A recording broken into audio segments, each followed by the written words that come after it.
My name is Cody Pruitt. I run whitetail on about 1,100 acres of private ground out in Ozark County, Missouri, down in the south-central part of the state, where the hills fold into each other and the creek drainages cut so deep you can lose a man in them. I've been hunting that ground since I was old enough to carry a tag, and I took it over full from my uncle when he passed in 2009.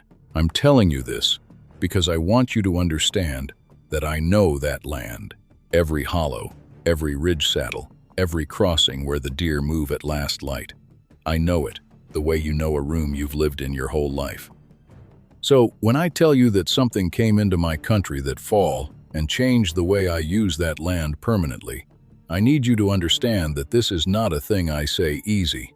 The trail camera footage is real.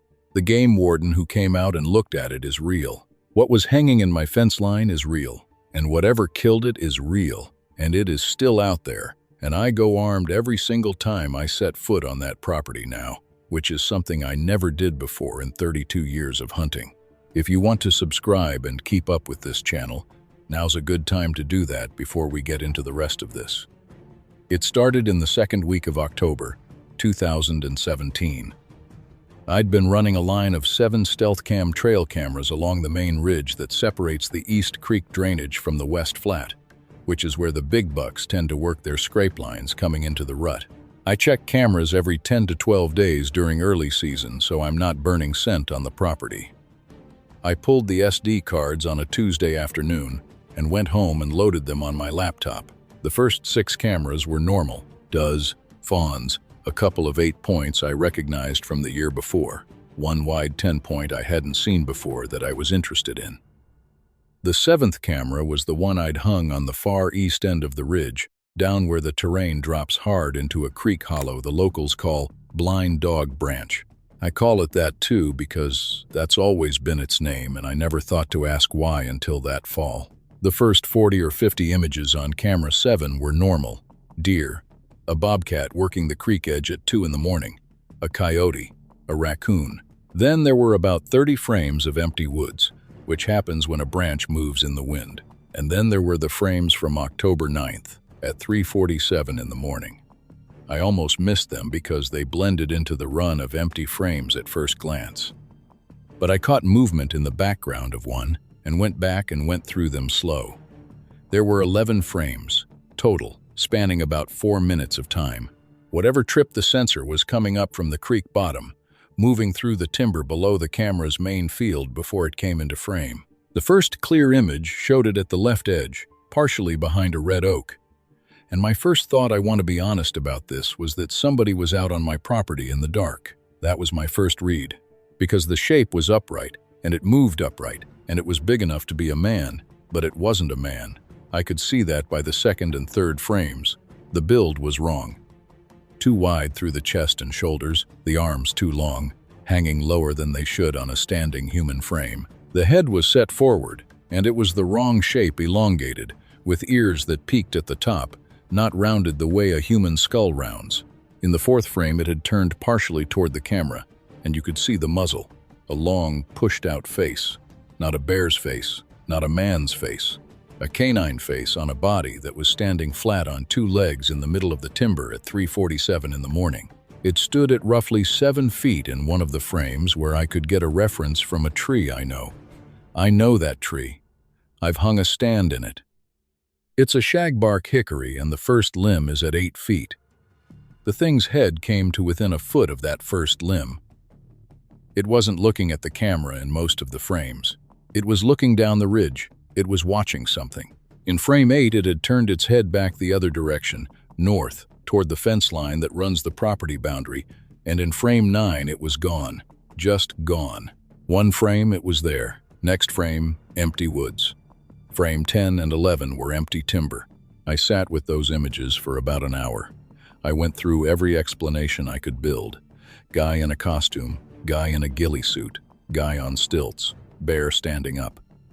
I've seen black bears in those hills. They come through every few years on their way east from the Arkansas range. A bear on 2 legs, rear lit by the flash, could give you a wrong impression. I tried hard to make it a bear. The muzzle kept stopping me. And the legs. A bear stands on two legs with its knees bent and its weight back, like a man squatting down. This thing stood straight-legged, weight forward, and it walked in the few frames where it moved. It walked heel to toe. The way a person walks. The way only a person walks. I didn't tell my wife that night. I went back out the next morning and walked the creek bottom below camera 7, and I found the tracks in the mud along Blind Dog Branch. Ozark County sits on top of the Springfield Plateau limestone, and where the creeks cut down through it, the banks are soft clay and mud that holds a track like plaster. I've read deer tracks in that mud, turkey, bear, everything that moves in those hills. The tracks I found that morning I knew right off were canine, the pad shape, the four-toe spread, the claw marks set out front. What I didn't know was what kind of canine leaves a track 11 inches long. I've measured it since. 11 inches from the back of the heel pad to the tip of the front claw, and the stride, the distance from one print to the next, was 62 inches. That's a 5'2" stride at a walk.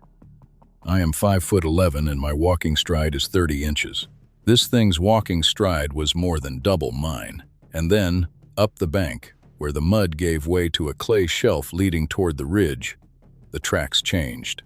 Coming up out of the creek, they were four-footed front and rear prints distinct. The front slightly smaller, the classic canine pattern. Halfway up the bank, they went to 2.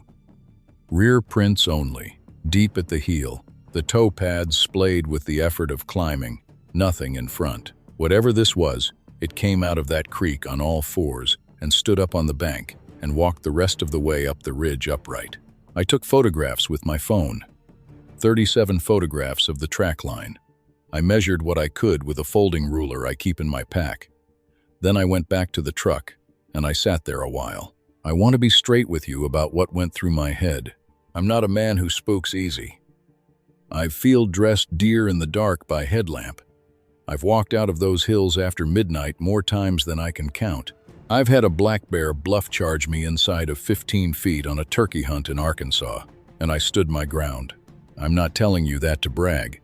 I'm telling you because what I felt sitting in that truck was different from any of those things. It wasn't fear of something I could see. It was fear of something that had been right there, under my camera, on my property, and I had no frame for it, and the no frame part was what got to me. I went back out 3 days later to reset the cameras and push the SD cards again. That's when I found what was in the fence. The east boundary of my property runs along an old Ozark fence line cedar posts, most of them original from the 1940s or 50s, with 5 strands of barbed wire that I re-stretch every few years when the posts shift. That fence line runs through some rough country, dropping down into a cedar hollow before it comes back up on the far side to the road. I was working along it, checking for spots where deer had pushed under. They'll make a crossing and use it every season if you let them go. And I was maybe 200 yards from the corner post when I saw it. Something was in the fence, tangled in it, up off the ground, caught in the top 2 strands. My first thought was a deer that had tried to jump the fence and come down wrong on the wire, which happens, and I walked up to it expecting a doe. It was not a deer. It was a coyote, but the size was wrong. Eastern coyotes up in Missouri run big, especially up in the Ozarks, where they've been interbreeding with gray wolf genetics coming down from the north. Studies out of the University of Missouri have documented this hybridization, and you do occasionally see animals that go 40-45 pounds. This animal in my fence was well past that. It was the size of a large German shepherd, maybe 85 pounds, gray-brown coat with the classic coyote markings but built heavier through the shoulders and chest than any coyote I've ever taken, and it was dead. Had been dead at least a day, maybe 2, based on the condition of the body. But that's not the part that stopped me. The part that stopped me was how it got there. It was caught in the top 2 strands of that fence, which sit at 54 inches off the ground. I measured the post later. The coyote was threaded through those top 2 strands, both rear legs on one side and its body twisted through, with its front end hanging down the far side. Like something had taken it by the back legs and pushed it down through those 2 wires from above. Not like it had jumped and caught itself. If that had happened, it would have been caught at the chest or the front legs. the way deer get tangled coming over a fence. This animal had gone in from the top, rear first. The wire was bent down around it, not up. Something had pushed it down through the wire, not caught it trying to go over. I walked around the fence and looked at the ground on both sides. Missouri clay, soft from rain we'd had 2 nights before. On the west side, my side, there were no clear prints, just disturbed leaf litter. On the east side, in the softer ground at the base of the fence post, there was one partial impression that I photographed. The front half of a very large print, the toes and the claw marks. Same claw forward spread as what I'd found at the creek. The size matched. I went home and I called the Missouri Department of Conservation Regional Office in West Plains. I asked to speak with a conservation agent. The woman on the phone took my name and number and said she'd have someone call me back. That afternoon, I got a call from a conservation agent named Brian Turley, who covers a district that includes Ozark County. I told him I'd found a dead coyote on my fence line in unusual circumstances and that I had trail camera images from the same general area that I wanted to have someone look at. He was polite but not urgent about it. He said he'd try to get out that week if his schedule allowed. He came out 2 days later. I walked him to the fence first. The coyote was still there. I hadn't touched it. He looked at it for a good while without saying much. He walked around it the same way I had, looking at the wire, the bend in the strands, the ground on both sides. He took his own photographs. He had gloves on and he handled the animal some, checking the neck and the body. He said there were no obvious bite marks or claw marks on the carcass that would indicate a predator attack, but that the neck had been broken. He said he'd seen coyotes killed by cars and thrown into fence lines before, but that in those cases the animal shows road rash, internal trauma consistent with impact, and the fence damage is different. He said this animal showed none of that. He was quiet for a while. Then he said he wanted to see the trail camera images. We went back to the truck and I pulled them up on my laptop. I walked him through all 11 frames. He watched them twice without saying anything. When I was done, he leaned back and he looked out the windshield at the timber, and he was quiet long enough that I started to wonder if he was going to say anything at all. He asked me if I'd had any other unusual activity on the property. I told him about the tracks at Blind Dog Branch. He asked if they were still there. They weren't. The creek had run up and covered them. He asked if I had any other cameras that might have caught something. I told him camera 7 was the only one with anything on it. He said he was going to make some calls. He didn't say what calls or to who. He asked me to send him the track photographs from my phone and to keep the trail camera images backed up somewhere. He said if I found anything else on the property, more tracks, anything dead, anything that looked like it had been placed or arranged, to call him before I touched it and before I called anybody else. He said it in a way that made me not want to ask follow-up questions, and I didn't. Before he left, he asked me how long I'd been running that property. I told him since 2009, and that my family had hunted it before that, going back to the early 70s. He nodded. He asked if I'd ever heard the name Blind Dog Branch before I started using it myself, and I said yes, it had always been called that. He asked if I knew why. I told him no. He nodded again and got in his truck. I looked up that name after he left. There's not a lot. The old Ozark place names came from practical things, creek shape, what grew there, what happened there. Blind Dog is one that comes up in a few old county records and one genealogy document from a family that homesteaded in that drainage in the 1880s. The document doesn't explain the name directly, but there's a line in it, a letter from the homesteader to his brother in Springfield, dated 1884, that references finding 3 of his hound dogs dead at the head of the branch one October morning, with no marks on them that he could account for. He wrote that he believed they had died of fright, that he had hunted those dogs his whole life, and that animals do not die of fright, and that he did not know what to think. I found that letter on a genealogy website, and I printed it, and I still have it.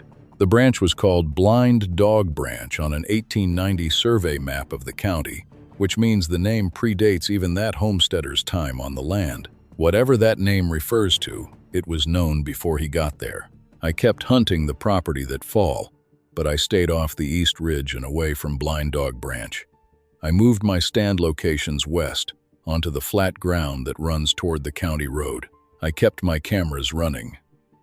The wide 10-point I'd seen in early October came through on camera twice in November, and on the 8th I took him at last light from a stand in a white oak on the west flat, 187 inches, my best buck in 12 years of running that ground.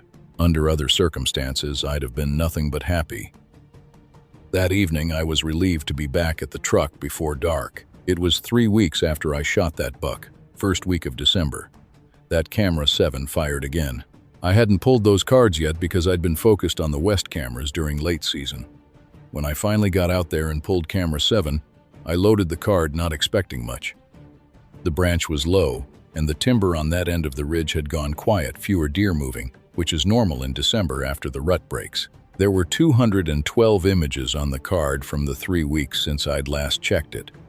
I went through them, mostly empty frames, a few deer, one image of a barred owl on a low branch. And then, from the 21st of November at 2:19 in the morning, there were 44 consecutive frames, spanning 11 minutes. The subject of all 44 frames was present in the same location, roughly 15 yards from the camera, in a small open area between two cedars. It was not moving in most of the frames. It was standing. Just standing, facing the camera, in the dark, for 11 minutes. You can see it clearly in every frame because the stealth cam I use has a strong infrared flash that lights out to about 80 feet. At 15 yards, in 44 frames, you get a very good look, 7 feet tall, approximately. The camera's field of view gives me a reference. I know the two cedars in that frame. I've walked past them 100 times. The left one is about 30 feet tall and 12 feet to the first branch. Using that, the subject's head height clears 6.5 feet easily, closer to 7. Bipedal. Standing flat-footed on 2 legs, not crouched, not leaning. The posture is straight, weight even, the way a person stands at ease. The arms are longer than they should be proportionally, hanging well past where the hip would be on a human figure. The hands or whatever serves as hands large enough to be visible even at that distance. The head is canine. I don't have a better word for it. Long muzzle, broad at the base and narrowing to the nose, the ears standing up at the top of the skull, erect and pointed. The eyes in the infrared are reflective, and they are forward set, not to the sides like a deer's. Forward set eyes are a predator's eyes. That's just anatomy. In frame 1 through about frame 30, it is looking directly at the camera. Directly at it. Not past it, not scanning, but at it. And I know what you might say, that animals look at cameras all the time, that the infrared flash draws their attention. Yes, that's true. But an animal that looks at a camera looks at the flash point, which is at the top of the unit, and its gaze drifts. This subject's gaze in every frame is level, centered, steady. It is looking at the camera the way you'd look at something you understand as a camera.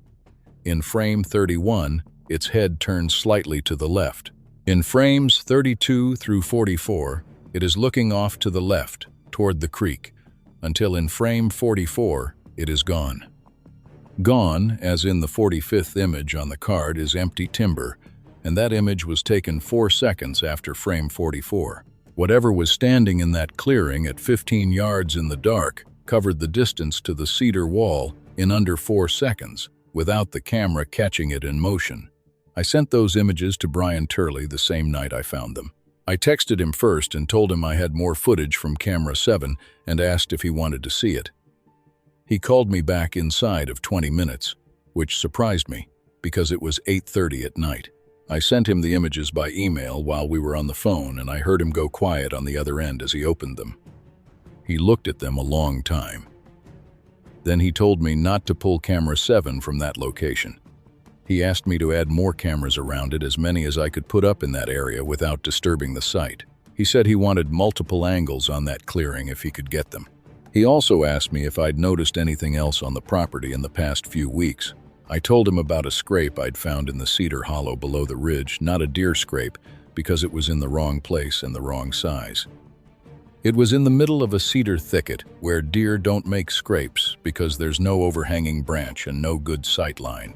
and it was a cleared oval of ground about 4 feet across, with the leaves and debris scraped to the edge and a smell coming off it that I noticed from 10 feet away. I've smelled a lot of deer scrapes. They have a particular smell: tarsal gland, forehead gland, urine. This was something else, heavy and animal, with a musky underlayer that I can only describe by saying it made me want to back up and give the spot space. He listened to all of that. Then he said something that I've thought about a lot since.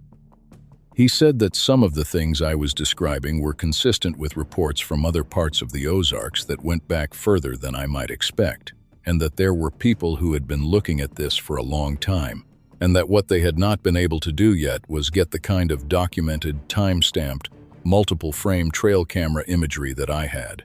He said that what I had on camera 7 was the clearest thing he'd personally seen. He didn't call it anything. He never used a name for it. He just said it was significant and that he wanted me to help him document it further. I want to be clear about what he was and wasn't telling me. He wasn't confirming anything. He wasn't telling me what he thought it was. He was a state conservation agent and he was careful with his words. But he also called me back at 8:30 at night and he told me my footage was the clearest thing he'd personally seen, and those two facts together told me more than his actual words did. I put up 3 more cameras.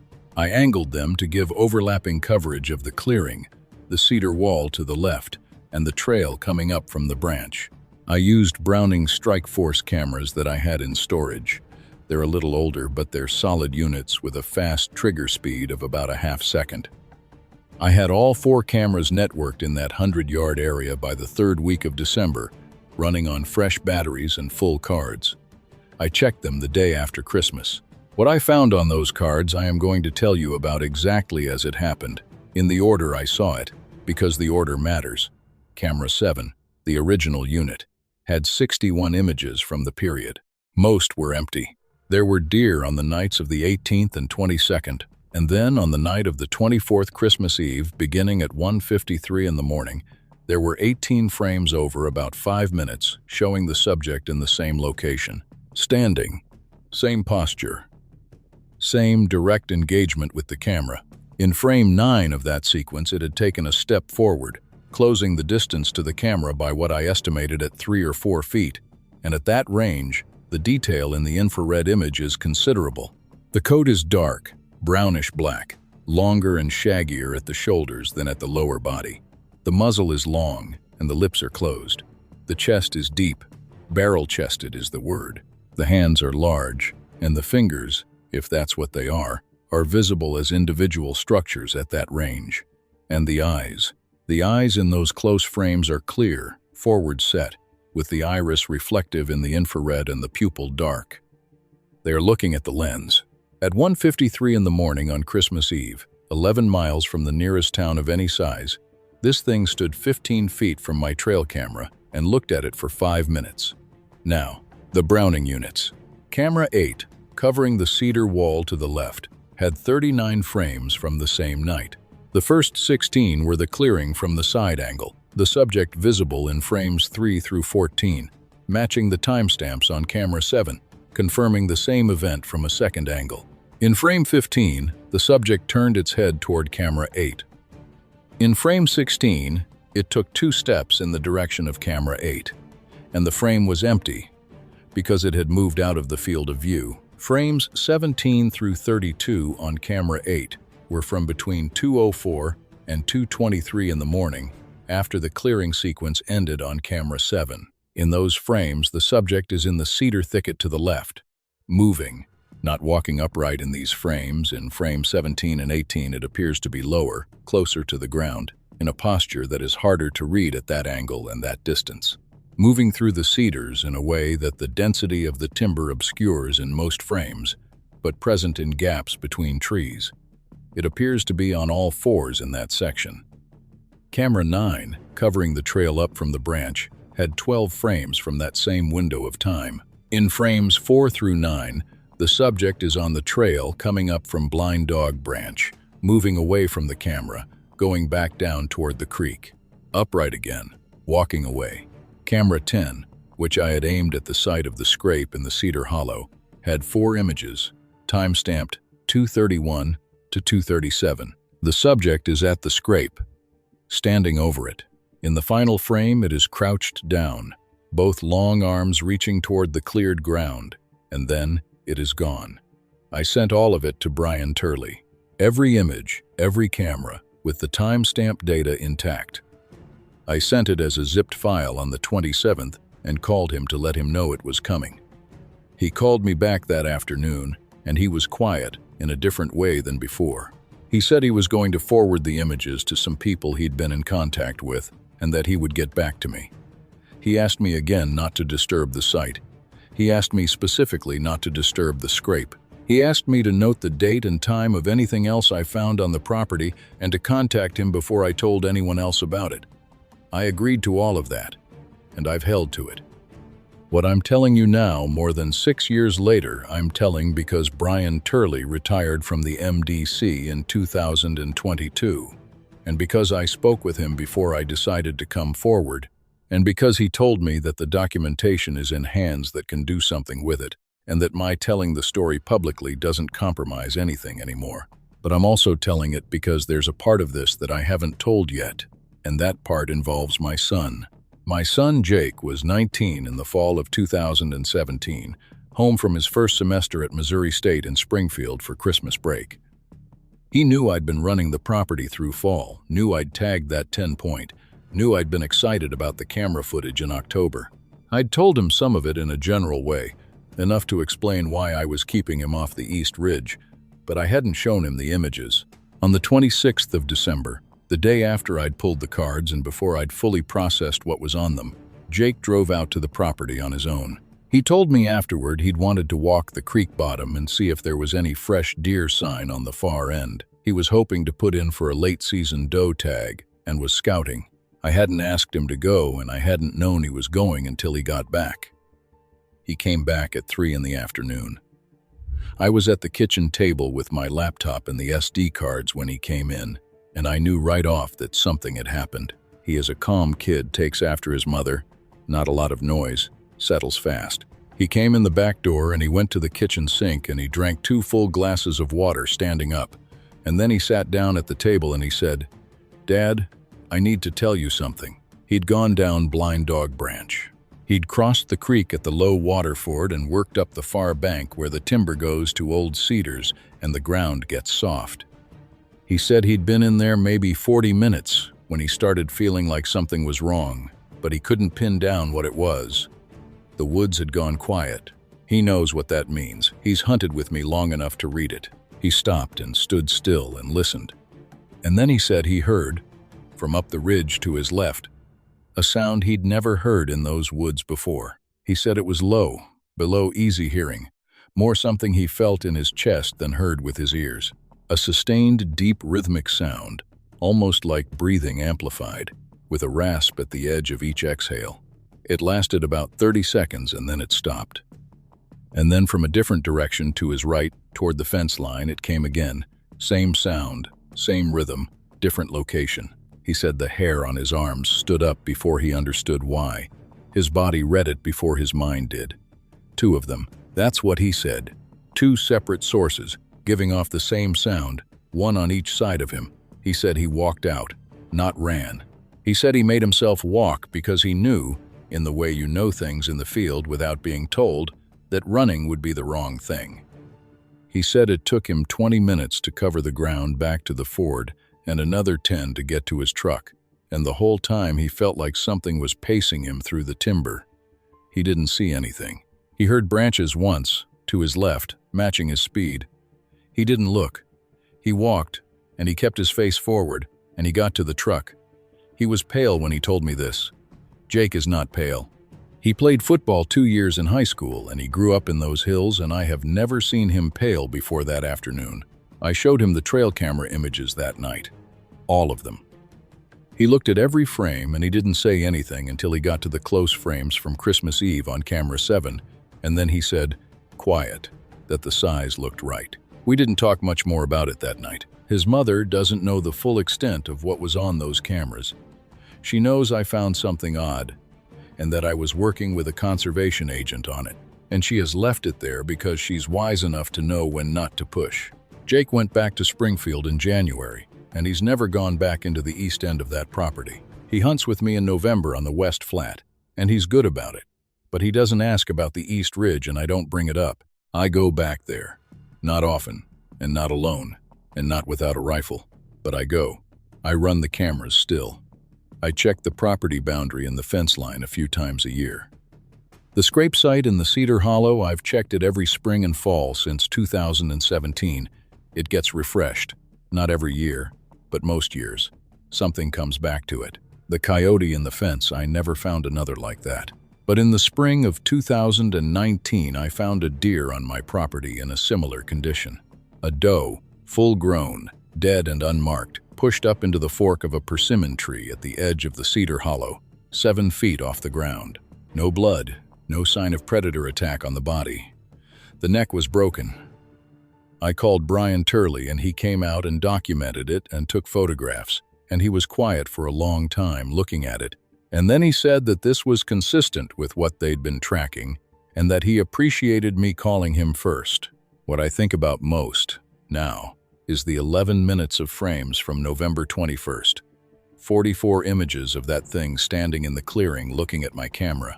Not moving, not hunting, not doing anything except standing there in the dark, in the cold, looking at a piece of equipment that it understood was watching it. In the 30-second frame, when its head turned, I've zoomed in on that frame as much as the image resolution allows. It turned its head because something moved, or something made a sound, off to the left. And when it turned, what you can see on its face, the set of the muscles around the jaw, the angle of the ears, is not fear, and it is not curiosity. It is attention. The kind of attention a thing pays when it already knows where it is, and it is checking on something secondary, and it will be back to the primary thing in a moment. It was the primary thing. The camera was the primary thing. I was on the other side of that camera, 11 miles away, asleep in my bed, and this thing was standing in my cedar, clearing at 2 in the morning, treating my camera like a face to look at. Brian Turley told me, the last time I talked to him before he retired, that the Ozark reports go back to the 1800s in the county records. Not consistent, not well documented, scattered across decades and townships, but present. A thing described variously as a large wolf-like animal seen on 2 legs, a dogman, a black animal that walked like a person. The descriptions from 1890 and from 1942 and from 2017 are different enough that you know they're not copying each other, and similar enough that you know they're describing the same thing. He said the creek name, Blind Dog Branch, appears in a county surveyor's map from 1881, and before that in a handwritten ledger from a trading post that operated in that drainage in the 1850s. The ledger entry, which he had found in the State Historical Society archives, references a hunter who came in from that drainage and traded his dogs for supplies and a horse and left the county. And didn't come back. The ledger keeper wrote that the hunter said he'd lost his will for the country, which was the way people said certain things in 1857 without saying them directly. I've hunted that ground every November since 2017, and I will keep hunting it. It's my land, and I worked hard for it, and I'm not going to be run off it by something I can't explain. But I want to be precise about what I mean when I say I hunt it. I hunt the West Flat. I hunt the North Ridge and the county road edge and the food plots I put in along the main creek. I run my cameras on the east end and I check them, and I send the data to the people Brian Turley connected me with before he retired. I don't go into Blind Dog Branch alone. I don't go in at night. And when I walk the east fence line in daylight, checking my wire, I listen for the woods to go quiet the way they went quiet the morning the dogs wouldn't come out from under the bunk, and if they do, I turn around. The wide 10-point I tagged in November of 2017 weighed 214 pounds on the hanging scale. His rack measured a net of 189 after deductions. He's on my wall. Best deer I've ever taken off that ground. And I took him on a day when whatever lives in that hollow was out there somewhere in the cedars, watching my cameras, watching my fence line, watching my property the way something watches a territory it considers its own. That's a thing I live with now. You share the country with it, or you don't go in the country. There's no third option. Whatever it is has been in those hills since before my family, before the homesteaders, before the trading posts and the survey maps. The creek was named for what it did to dogs before I was born, before my father was born, before any of us had any business in that particular hollow at that particular time of night. I keep the trail cameras running. I keep the fence line in good repair. I keep the 30-30 in the truck every time I go out there. And I do not go down Blind Dog Branch after dark. I don't think I need to explain why.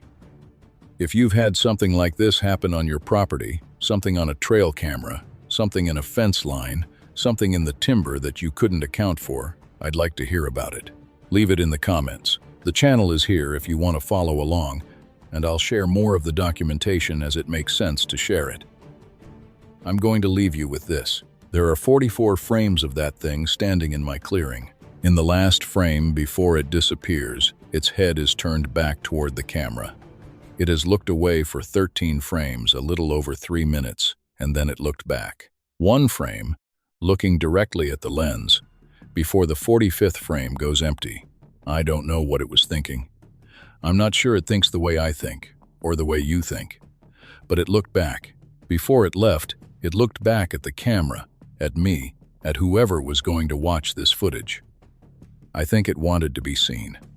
I think it has always wanted to be seen. I think the thing that walked away from my camera at 2:19 in the morning, after 11 minutes of standing still in the dark, left that clearing knowing exactly what it had given me.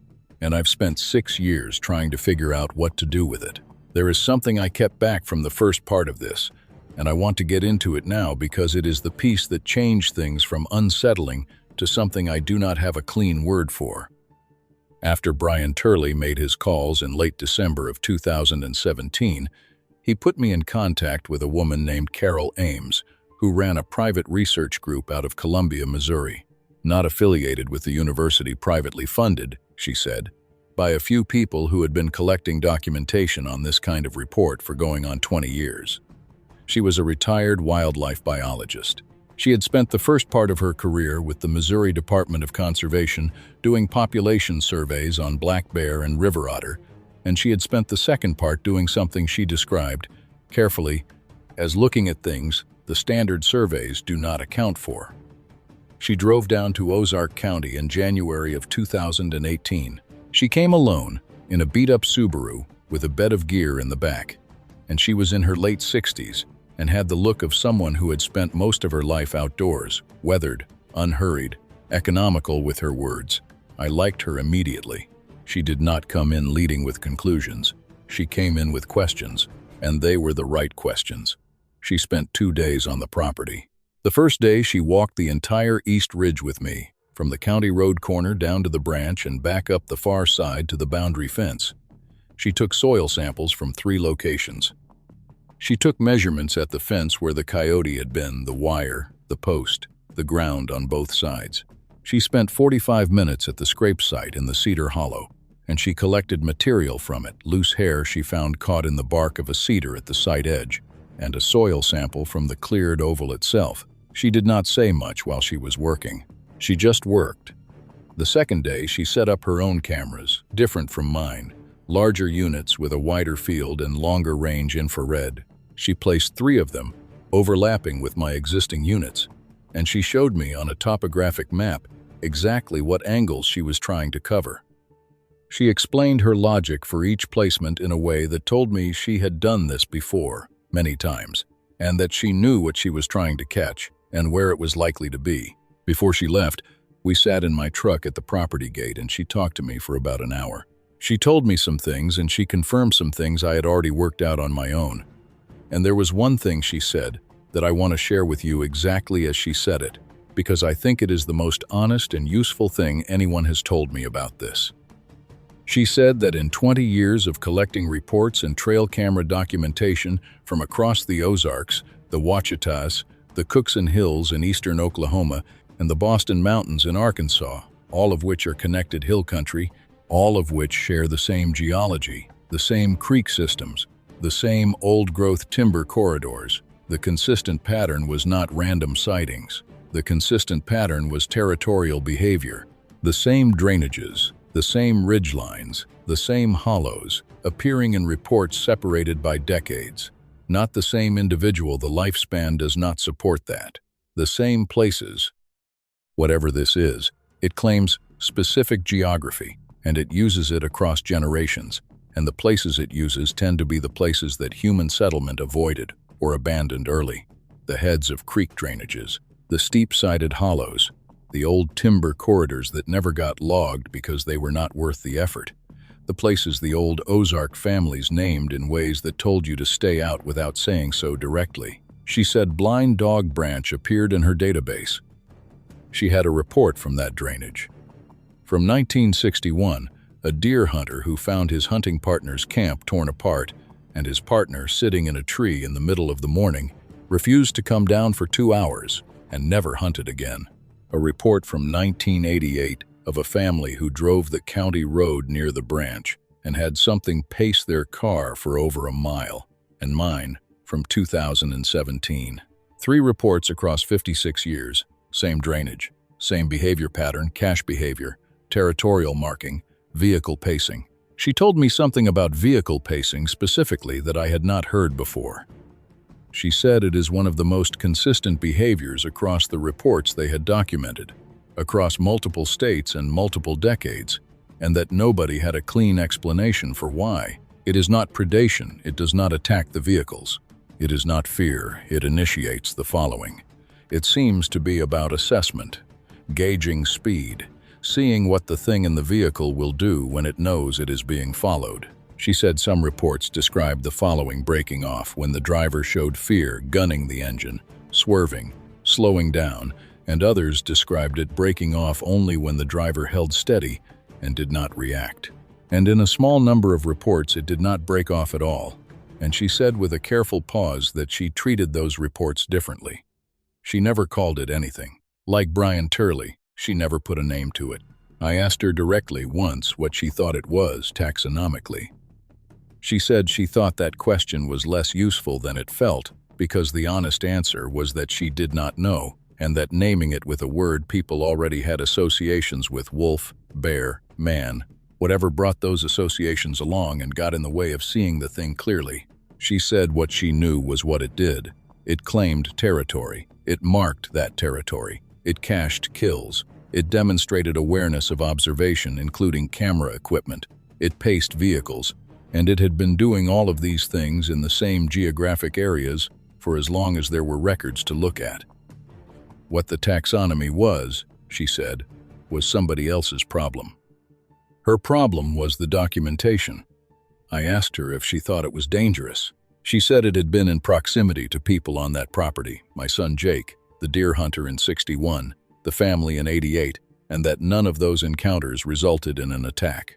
She said that in 20 years, she had found 4 reports she believed involved an attack out of several hundred documented encounters, and that in all 4 cases there were factors she could identify: someone cornering it, someone firing at it, someone coming between it, and a cached kill. Her working interpretation was that it was not randomly aggressive, and that the encounters where people walked away unharmed were encounters where people, usually by instinct rather than knowledge, did the right things, did not run, did not corner, did not challenge, walked out steady, and did not look back. She said Jake had done exactly right, walking out, not running, not looking. She said the two-source sound he described, the low rhythmic sound from 2 directions, was something she had heard described in 7 other reports, always in the same context. 2 animals coordinating around a person in timber. She said it appeared to be a communication behavior between them, and that in every case she had, where it was documented, the person walked out unharmed. She did not say that to be comforting. She said it in the same even tone she used for everything, like she was reading from a field report. She said the fact that Jake walked out and the fact that the sounds were the coordination behavior and not something else she had seen described were likely connected, and she would leave me to interpret that myself. I have thought about that many times since. The idea that there is a sound that means something other than what those 2 sounds meant, and that she knows what that other sound is, and that she chose not to describe it to me. I did not ask. I think she would have told me if she thought I needed to know.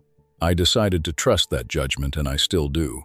She came back in April of 2018 to retrieve her cameras. They had been running all winter on lithium batteries, which hold up in the cold where alkaline does not. She pulled the cards and looked at them on site on a field laptop she carried. She showed me a few images. One from early February, on her wide field unit aimed down the creek trail, showed a large, dark figure at the far edge of the frame in what she estimated was a crouching posture low to the ground, the shape hard to read at that distance, but large and present, at 3 in the morning in 10-degree weather. She said that was the clearest hit from the winter pull. She said the cold months were when it was hardest to document because activity seemed to drop, though it did not stop entirely. She took the images and the soil samples and the hair samples. She told me the hair samples had been sent to a lab she worked with. She did not say which one, and that she would let me know what came back.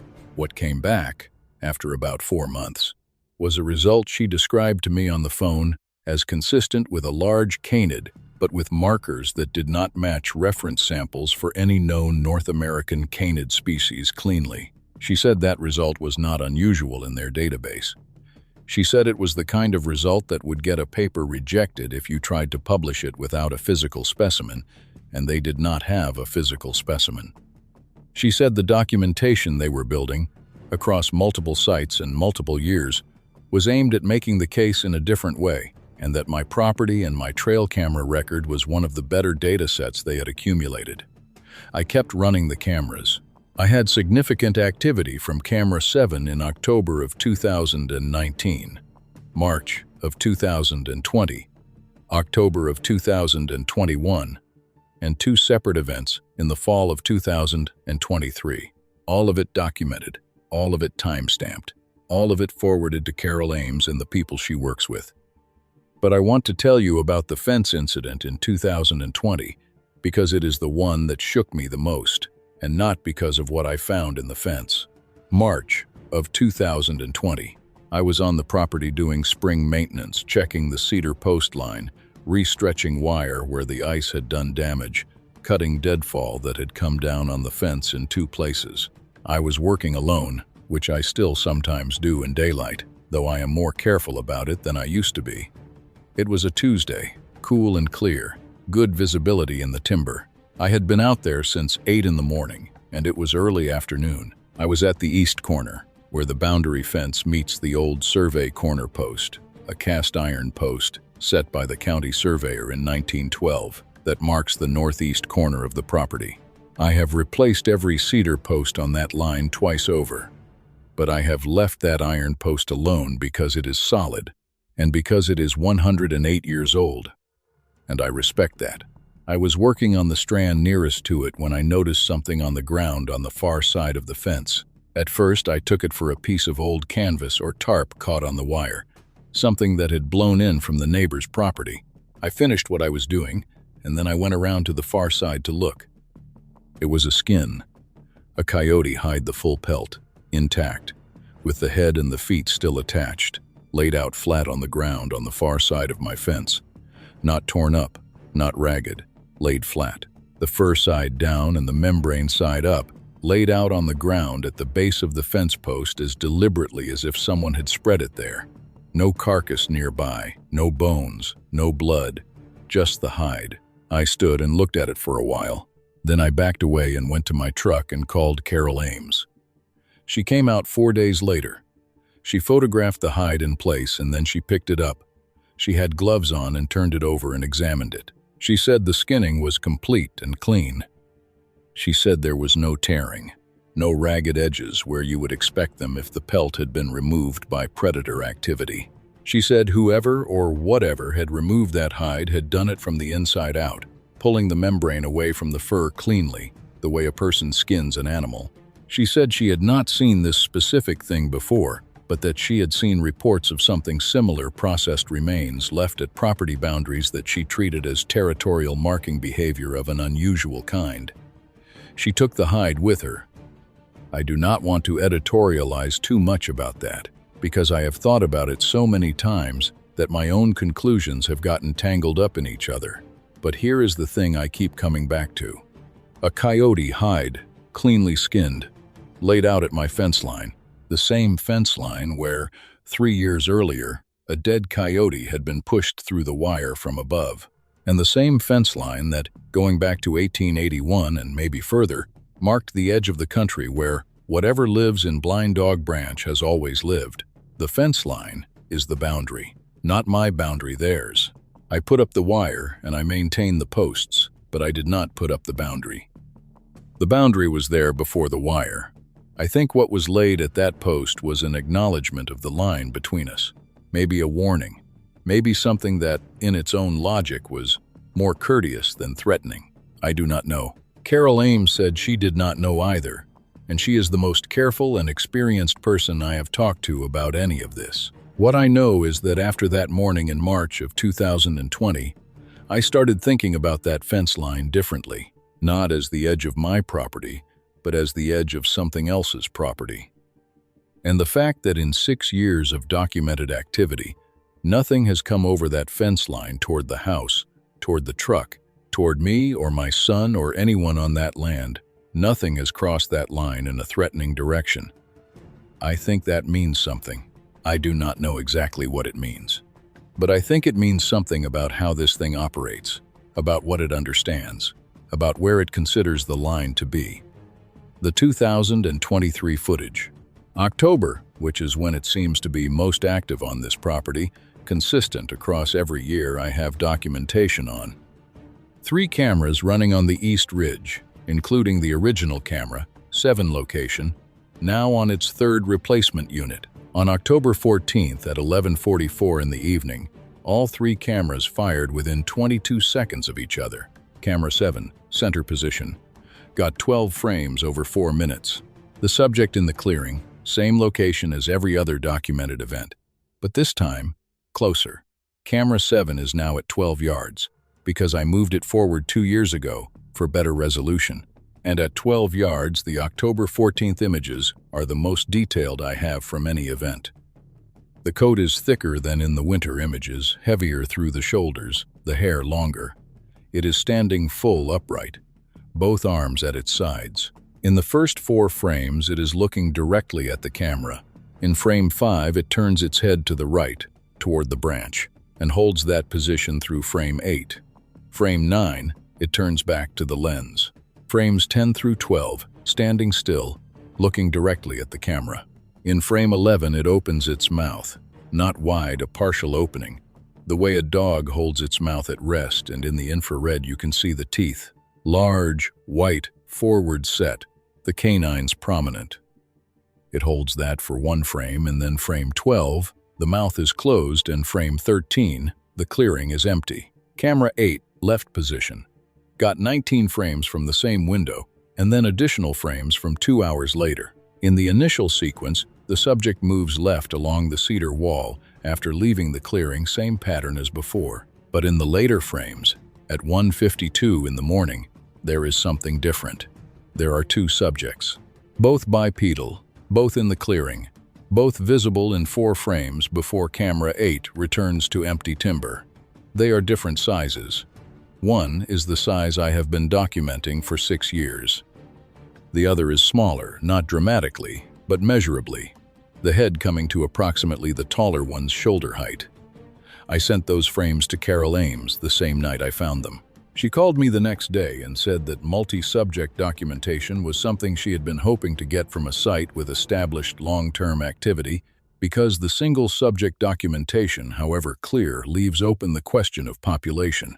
She said the size differential in the 2 subject frames was consistent with an adult and a subadult based on proportions, and that this was significant because it suggested breeding and generational presence in the territory rather than a solitary individual, which was consistent with the longer-term pattern of reports from the drainage but had not been photographic documentation before. She said she thought the 2023 footage, combined with the full 6-year record from the property, was the strongest continuous single-site documentation her group had assembled. She said they were working toward a publication strategy, though she was honest that she did not know what form that would take or when. She said the challenge with this kind of evidence is not the evidence itself, it is the interpretive framework. A trail camera image of an unknown large bipedal canid is only as useful as the context around it, and context takes years to build. She said, I had helped build it. I go out there every fall. I check the cameras and I walk the fence line and I listen to the woods. I know what the quiet sounds like now. The particular quality of the silence that means something is in the hollow, and the other animals know it. I know the difference between the branch going still because a front is moving through, and the branch going still because something large has moved into it. You learn to read it after enough years. My daughter is 12 now. She has been asking to come hunting with me, and I have been taking her on the West Flats since she was 10, and she is a good hunter, patient and quiet in a way that took me years to learn. She has not asked about the East Ridge, and I have not taken her there. When she is older, I will decide what to tell her and when. Right now, she knows there is a part of the property we do not use, and she has accepted that the way kids accept things when they can tell there is a real reason behind it. The wide 10-point on my wall looks out over the living room. 214 pounds, 189 net. Taken on the West Flat on a cold evening in November of 2017. 3 weeks after I found the dead coyote in my fence and 1 week after I first saw the frames from camera 7. I look at him and I remember that evening, the cold, the last light on the oaks, the way he came out of the timber and stopped in the opening and stood broadside at 40 yards as if he was giving me something. I think about the country he came from. The same ridge, the same hollow, the same drainage that feeds into Blind Dog Branch and everything that lives along it. He moved through that country every day of his life, and he grew big and old in it, and whatever is in that hollow, he knew it. He shared that country with it his whole life. Whatever accommodation they had worked out between them, whatever unspoken agreement existed between prey and whatever hunts in that drainage, it was old and stable, and it held. I am still working out my own accommodation, 6 years in, and I think I am closer than I was, but I am not all the way there. You do not get all the way there, Carol Ames told me once. You get to a working relationship with the uncertainty, and you manage it. And then one day you realize you have been managing it long enough that it does not feel like crisis anymore. It just feels like the country. The country has things in it that do not have names yet. That has always been true if you go back far enough in the records. The blank places on the maps were blank because nobody who went there came back to say what was in them, or because the ones who came back decided not to say. The Ozarks are not blank anymore. There are roads and farms and towns and cell towers and all the usual evidence of people deciding they belong somewhere. But the heads of the creek drainages are still steep and dark and old, and the cedar hollows still hold their particular silence, and Blind Dog Branch still runs cold out of the limestone and goes quiet when something moves into the timber above it. I will keep running the cameras.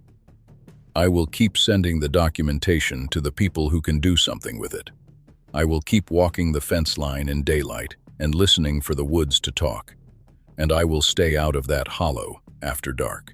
Some accommodations are easier to keep than others, and that one I have never had any trouble remembering. One more thing before I close this out, and it is something I have not shared with anyone outside of Carol Ames and Brian Turley. The night of October 14th, 2023, the same night the 3 cameras fired together. The same night I got the 2 subject footage I was at the property.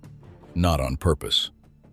I had driven out that evening to check a water line on the west side of the ground that had been giving me trouble, and I was there past dark, which I do not usually allow myself. My truck was parked at the west gate. I finished what I was doing around 10:30, and I was walking back to the truck through the open ground on the west flat when the woods to the east went quiet. Not the normal end of evening quiet. The particular quality I have described before. The absolute kind. The kind where you stop walking because your body tells you to before your mind does. I stood in the open ground, and I did not move for a long time. The night was clear and cold, and there was enough moonlight that I could see the timber edge on the east side of the flat, maybe 200 yards from where I was standing. I watched that timber edge. I do not know how long I stood there. Long enough that the cold worked through my jacket. Then, at the timber edge, 200 yards away in the moonlight, something stepped out of the trees. It stood at the edge for a moment, and then it moved back in. It was there for maybe 4 seconds. Upright, the shape unmistakable in the moonlight, tall, long-armed, the silhouette of the head distinct at that distance. It stepped out, it stood, and it stepped back in. It was showing itself to me. I do not know how else to read it. It did not have to step out of the tree line. Whatever it was doing on that end of the property at that hour, it was doing it in the timber, where I would not have seen it. It stepped out into the moonlight where I was standing in the open, and it let me see it, and then it went back in. I walked to my truck. I did not run. I drove home and I sat in the driveway for a while with the engine off. Then I went inside and I locked it up.